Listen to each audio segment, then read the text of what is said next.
అండి, నేను గోరింటాకు ఎలా రుబ్బుకోవాలో చూపిస్తాను. ఎలా రుబ్బుకుంటే ఎర్రగా పండుతుందో ఈరోజు వీడియో అదేనండి. గోరింటాకు తీసుకొని పుల్లలేమీ లేకుండా చూసుకోవాలి, నీట్గా చేసుకోవాలన్నమాట. పక్కన వేరి పెట్టేస్తున్నానండి పుల్లలన్నీ. మిక్సీలో వేస్తున్నాను.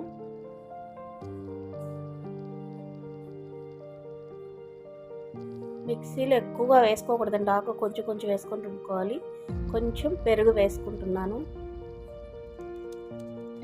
ఒక్క నల్ల కొట్టి వేస్తున్నానండి.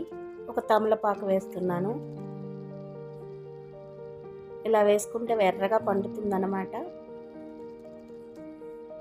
నా స్టైల్ అయితే ఇలాగే రుబ్బుకుంటానండి, ఎర్రగా పండుతుంది.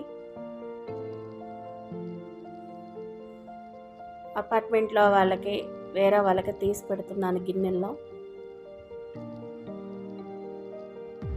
ఇలా రుబ్బుకోండి, ఎర్రగా పండుతుంది. Okay friends, bye.